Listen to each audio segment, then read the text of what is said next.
Hello, my name is Lela Witherspoon, and today I'm going to be speaking on contemporary Native American voices challenging the post-colonial narrative.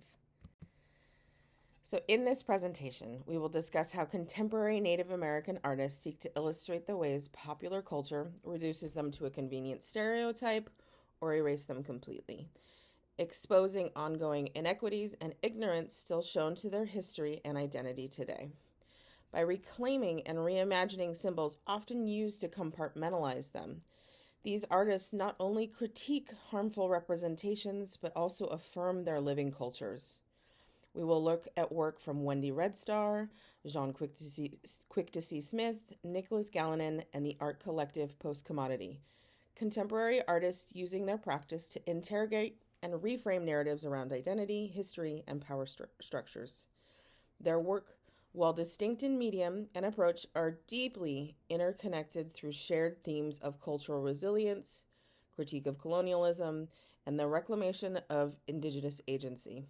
Their practices often merge traditional and contemporary techniques, highlighting the dynamic strength of indigenous art and its capacity to address urgent social, political, and environmental issues. This artwork was created by Jean Quick to See Smith, a member of the Confederated Salish and Kootenai tribes of the Flathead Reservation. At the center of this artwork, Trade, we see a canoe, an icon of Native American culture, amid layers of newspaper clippings, paint, and photographs of Native people. Above it is an array of sports memorabilia. The canoe is a symbol that Smith uses often and could represent connection and trade. The images embedded within the swaths of paint are bleak, showing conquest over Native people, or newspaper clippings about life on reservations. Smith uses the memorabilia to call attention to the problematic use of Native American names for teams and mascots, hats with logos, toy bows or tomahawks, and faux headdresses. The work ironically offers these things as trade with white people for stolen land. Smith is essentially baiting white people, keep the commodified version of her people, but only in return for their ancestral lands. The piece was created as a protest of Columbus Day and the traditional celebrations of the so-called discovery of America.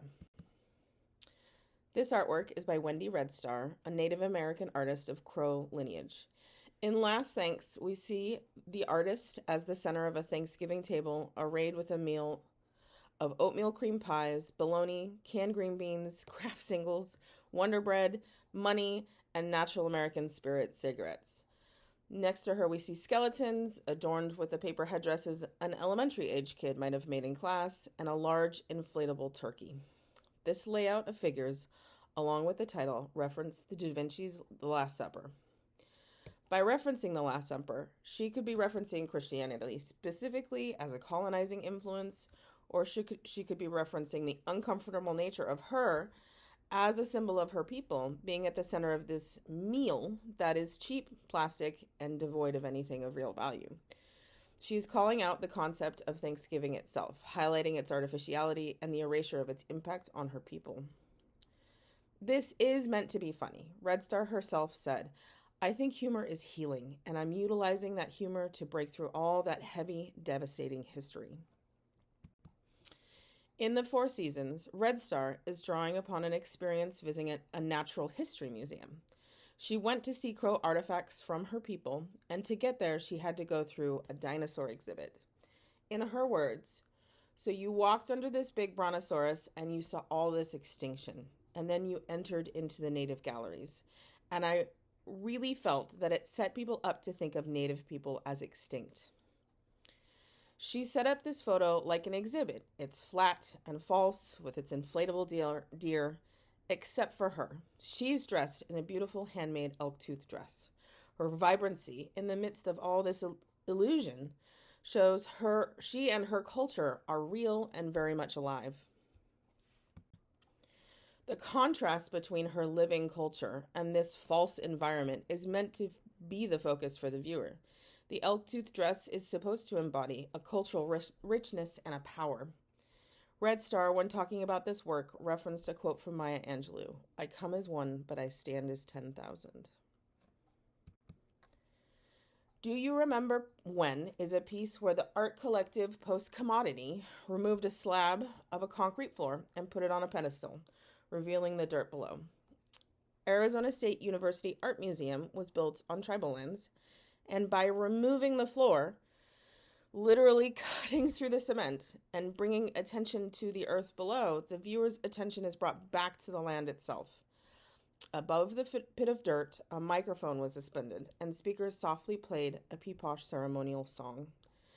Post-Commodity uses this work to create a portal. In their words, a point of transformation between worlds. Post-Commodity created a companion piece to this at the Art Gallery of New South Wales in Australia, highlighting the Aboriginal lands the gallery was built upon. This work is meant to show just how close to the surface the land really is. Modern living might feel disconnected from the natural world, but it's just beneath the thinnest of veneers. And Post-Commodity has built this portal in the midst of this sharp and clean and modern gallery to remind the viewer that they are still standing on tribal lands and the earth and its history is still there. Next, we will be discussing Tlingit and Unanga artist Nicholas Galinan. Galinan's work, like Quick to See Smith, shows the power of symbols. In this piece specifically, The Imaginary Indian, we see a totem pole carved by someone in Indonesia disappearing into the background. It very literally takes a classic symbol of Native American culture and erases it from sight, hidden behind a layer of Victorian wallpaper. There is also a lot to be said about the totem being carved in Indonesia as a reflection of our global production practices. Galinan said, entrepreneurs exploit two communities, the Indonesians for cheap labor and the culture they take from. This totem was made in Indonesia and then shipped to Alaska to be sold as a curiosity. The work speaks to indigenous artworks being appropriated and misused. Galinan says of his work, my process of creation is a constant pursuit of freedom and vision for the present and future. Taking a look at another piece from Galinan, this work is an installation that invites the viewer to literally take a knee and scream until they can't breathe, as a form of catharsis.